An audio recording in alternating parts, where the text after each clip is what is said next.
Samira Barcellos, Olá. bem-vinda, bem-vinda neste nosso diálogo. Obrigado por você ter aceito o meu convite. E aí, chi è Samira? Samira è nutricionista, tem bastante experiência na área hospitalar, trabalha em equipe multiprofissional de terapia nutricional. Samira sta também fazendo e quasi terminando un mestrado na Unifesp. Samira é mãe e mulher empoderada. Bem-vinda, Samira. Obrigada, muito obrigada. Olá a todos. Quero agradecer o convite. É sempre uma honra. Muito, muito obrigada. Por isso, no, come você sabe, que já acompanha o Saúde e Leveza com Andrea Bottoni, ou eventualmente que está participando pela primeira vez, com os convidados, é óbvio, a gente discute, conversa e decide junto de abordar uma determinada temática. Nós vamos conversar um pouco sobre nutrição, beleza e autoestima. Aí eu te pergunto, Samira, por favor, come a alimentação pode influenciar diretamente a autoestima de uma mulher? Pergunta difícil. Ih, já começamos com pergunta difícil.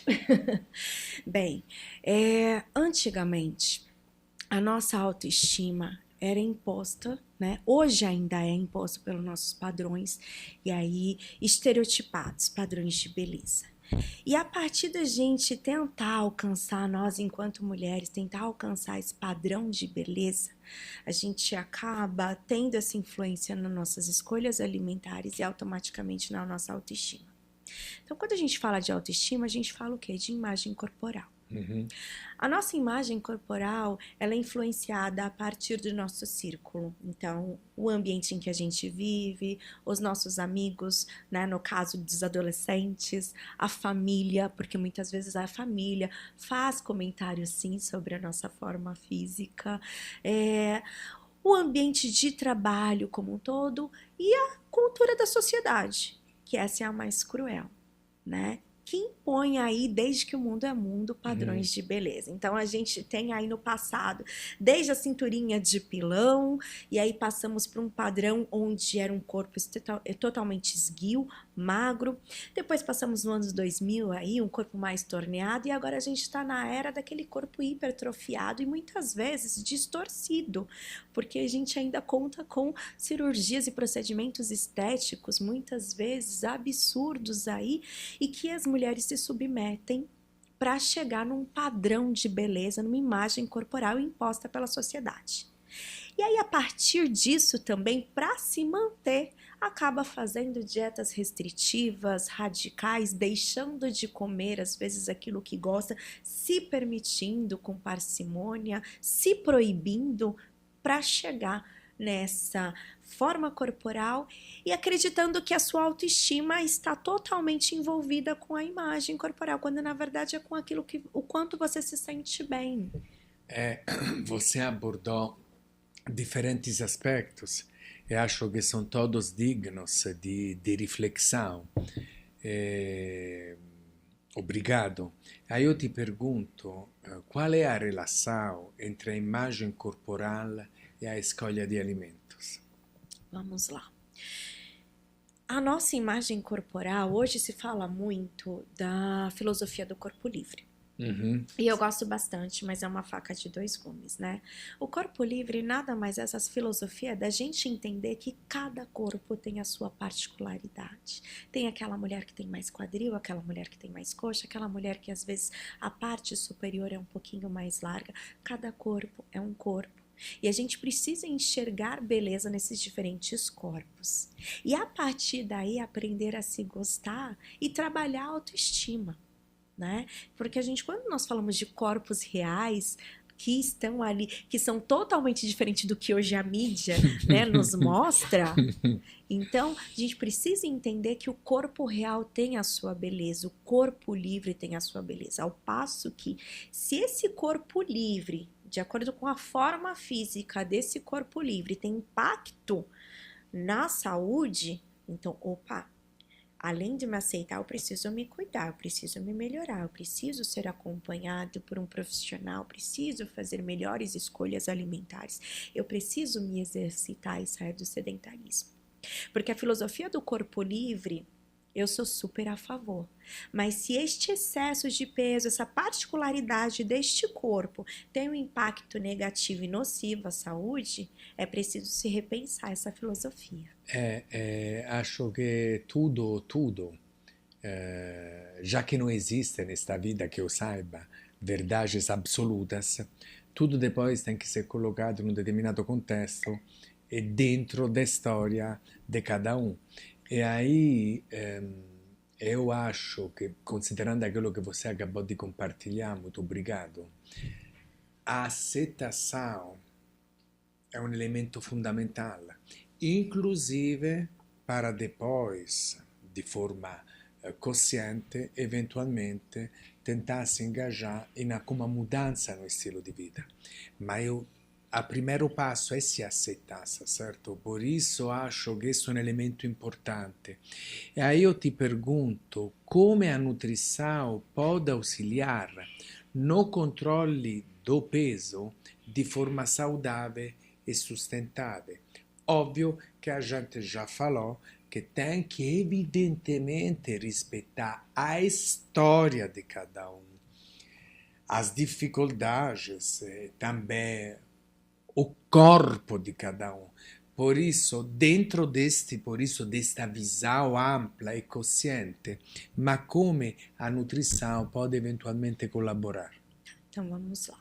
Nós, enquanto nutricionista, o profissional que trabalha com alimento, a gente tem que ter um cuidado muito grande. Em consultório, quando aquele paciente ele chega com o objetivo de perder peso ou de hipertrofiar, é a construção corpórea, porque o objetivo, em suma, não é a saúde e a estética, eu não posso censurar o desejo desse Uhum, paciente, eu uhum. preciso respeitar. Mas eu preciso fazer um trabalho de educação nutricional, muitas vezes junto até com um psicólogo, para mostrar que o objetivo principal não é só a forma física, mas são os meus exames laboratoriais. E é aí que a nutrição entra. É a qualidade de vida, como eu me sinto. Exatamente, qualidade de vida, como eu me sinto, o que eu posso fazer na minha alimentação para melhorar a qualidade dessa dieta. E aí na nutrição hoje a gente tem, sempre a gente usou o termo o peso ideal. É muito Uhum, delicado, eu não uhum. gosto muito de utilizar esse termo. Então eu falo que seria o mais adequado. Mas eu deixo claro que esse peso, considerando a estatura, o sexo, no caso aqui nós estamos falando para mulheres, mas pode servir também para homens, considerando o sexo, a idade, a gente vai individualizar e chegar num peso que seria o mais interessante. Mas a gente não precisa só pensar no peso. Vamos pensar nos movimentos para a gente chegar nesse peso ou mais próximo deste peso. Esse é o papel do nutricionista, este é o papel da nutrição, né? Neste caso. E aí, avaliando exames laboratoriais e assim, como que a pessoa se sente? Um exemplo, então é um indivíduo que está acima do peso, ele precisa perder 20 quilos. Imagine se eu, como nutricionista, falo para essa mulher, olha, são 20 quilos. Imagina, eu não vou conseguir. Eu já crio uma ansiedade. Eu crio um gatilho nessa mulher, porque ela já tem questões enraizadas com esse peso. Então não é mais fácil a gente falar de perda gradativa? Então chegar num peso máximo ali, vamos dizer assim, qual que seria o limítrofe máximo adequado para que ela possa chegar com conforto? Uhum.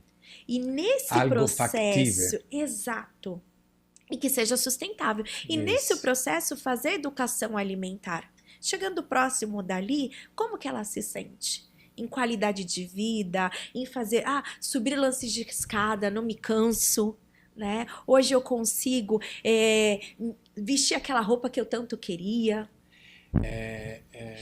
Evidentemente que existem parâmetros objetivos, mas existem também parâmetros subjetivos. Como eu me sinto, me perceber, é o exemplo que você fez, poi eu me sinto melhor, porque aquilo que antes fazia de uma forma, hoje eu consigo fazer de uma forma mais tranquila. mais rápida, mais confortável. Pode ser subir escadas, pode ser fazer uma caminhada, pode ser qualquer tipo de tarefas no trabalho, dentro de casa, que eu me sinto mais confortável. Por isso, se sentir melhor, não? E perceber tudo isso também pode ser algo de positivo. E aí eu te pergunto, mitos, mitos sobre dieta e beleza. Tem algo que você gostaria de compartilhar, de desmistificar? Vamos lá. Então, mitos de dieta e beleza. É realmente esse padrão estereotipado. Então, para mim é um mito e a gente precisa desconstruir. Então, o corpo perfeito é a cinturinha de pilão, o quadril um pouquinho mais largo, aquele busto siliconado. Então, vamos dizer assim, não existe corpo perfeito. Esse é o maior mito. E é um mito delicado onde envolve a autoestima da mulher, o quanto que ela se aceita. Quantas mulheres brigam diariamente com a balança por conta desse mito tão enraizado.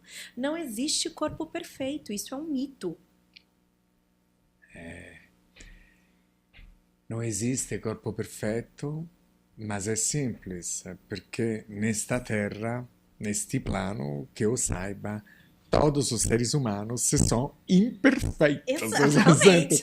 Por isso, cada um com as suas características. Por isso, realmente, quando você também de idear, no caso do peso, idealizar demais, ou se confrontar demais, tipo, no? Com o que parece sempre bonito, mas na realidade parece, porque mesmo aquela pessoa que parece bonita, tem também as dificuldades dela, tem também, não? Os desafios. Por isso, realmente, novamente, a aceitação, não de uma forma passiva, mas enfim, é importante e por isso gratidão, estou reforçando gratidão para aquilo que você compartilhou. E aí, mulheres, não? Como as mulheres podem construir uma relação mais positiva com a comida e com o próprio corpo? Então, essa relação mais positiva, ela deve a partir do que você trazer para a consciência que o seu corpo, ele é bonito, sim, mesmo nas suas imperfeições. Que é normal ter celulite, é normal ter estria. Eu sempre deixo claro para os meus pacientes, falei assim, é claro que a constituição corpórea de homem e de mulher é um pouco ingrata, né? Até os 10 anos, meninos e meninas, eles são ali parecidos na constituição corpórea. A partir dos 10 anos, então, para as mulheres, começa a ingratidão. Então tem a menarca, a constituição corpórea acaba se diferenciando, a gente passa a ter mais gordura corporal para produção de hormônios, diferente dos homens que passam a ter mais músculo, né? Então a gente vai perdendo mais colágeno ao longo aí da vida, diferente dos homens. Então a gente precisa entender que o nosso corpo, ele passa por diferentes fases. O corpo da mulher passa por diferentes fases. E a gente não pode negligenciar essas fases. A gente pode se melhorar? Sim. O que eu posso fazer para melhorar? Um exercício físico, o Pilates que está tão em alta. Eu posso melhorar, mas eu preciso entender que é natural do corpo da mulher. A gente vai ter maior deposição de gordura para produção hormonal. Então a gente vai ter aquele culotinho que incomoda mesmo. Mas eu posso melhorar aquilo com exercício físico. O que a gente não pode é se submeter ao risco, às vezes, de um procedimento cirúrgico, um atrás do outro, nada contra procedimento cirúrgico e quem faça, mas acho que a gente tem que ter responsabilidade com profissionais realmente responsáveis que vão te orientar, te explicar, né, fazer um pós-cirúrgico adequado. Então é entender, nós mulheres precisamos entender, é natural do nosso corpo, a gente perde mais colágeno, a gente fica mais flácida, a gente tem maior deposição de gordura. Entendendo tudo isso, a gente acaba construindo uma relação melhor com o alimento, por quê? quando a gente pensa não só em estética, mas em saúde e a longo prazo, como eu quero estar daqui 5, 10, 15, 20 anos, e vai trazendo isso para a consciência, é um compromisso de você com você mesmo, com a minha saúde. E aí a estética acaba sendo uma consequência, você se sentir mais bonito. Perché aí, come você disse, você se sente melhor. Não é só, no? Ma è come você se sente. Aí eu te pergunto, os alimentos, no? Têm um impacto, no? No bem-estar, no humor. O que você gostaria de comentar? E quais os alimentos que eventualmente influenciam mais nesse aspecto? Sim, então os alimentos realmente, a gente sabe que tem aqueles alimentos que provocam, estimulam Bem-estar, né? isso, né, a produção de serotonina. Então, o precursor de serotonina é a vitamina B6, piridoxina. E onde eu encontro esses alimentos, né, esse nutriente? Peixes, aveia, banana, que é uma fruta super versátil. Quem nunca levou uma banana de lanchinho aí, porque é uma fruta prática, Uhum. né? Então tem esse, vamos dizer assim, esse valor agregado em relação ao nosso humor, sim. E a gente pode contar com estes alimentos para a produção de serotonina, para né, o hormônio da felicidade, do bem-estar, do prazer. Então, nutricionalmente falando, é isso. Mas é claro que quando a gente está de bem com a gente mesmo, entendendo que o nosso corpo tem as particularidades, isso também influencia no nosso humor. Gratidão, gratidão. E aí eu te falo che evidentemente o equilibrio, no? Non è un punto fisso, no minimo una fascia, e também flutua, perché mesmo sendo sempre a mesma pessoa, oggi io sono differente do che ontem, sarei differente amanhã, ma non só perché eu mudo, ma perché também o contesto pode mudar, perché pode estar mais frio, perché pode estar mais calor, perché posso acordar com dor de cabeça, enfim, por inúmeras variáveis. Por isso também ter um pouco de flexibilidade, que não significa ambiguidade, ou que não significa vou fazer um atalho, mas significa também se acolher, certo? No? Eu te pergunto come conciliar a busca pela beleza com uma alimentação equilibrada e sustentável. Um pouco você já abordou, certo? Não sei se você gostaria de fazer uma síntese ou de destacar algo de específico. Por favor, Samira. Sim, acho que vamos. A gente não pode ser hipócrita, né? Uhum. Nós, mulheres, a gente gosta de olhar no espelho e estar satisfeito com o que vê, né?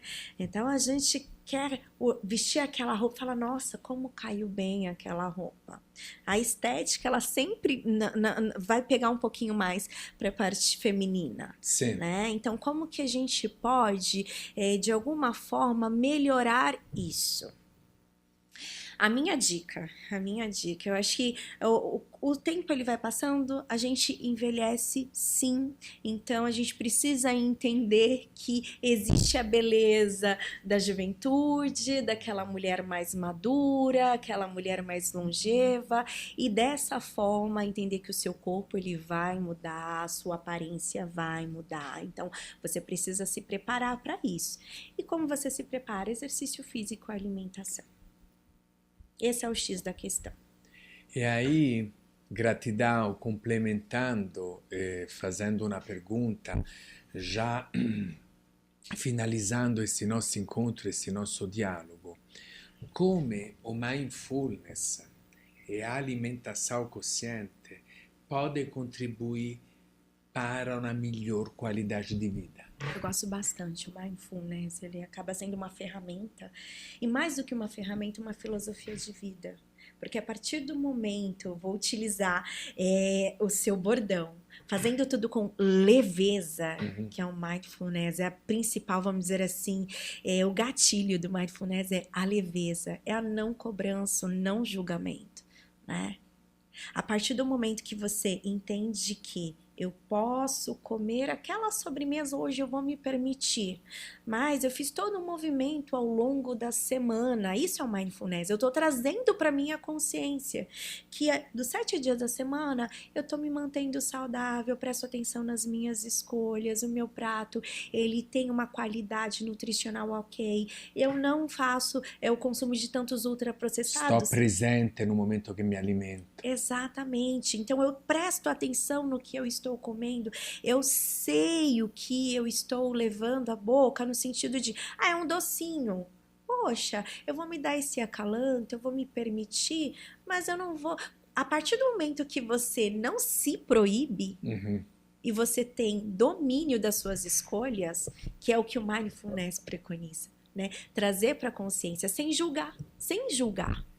Por isso, uma das palavras-chave é consciência, é presença. Eu sou muito grato por esse nosso diálogo, e inclusive por esse nosso fechamento, certo?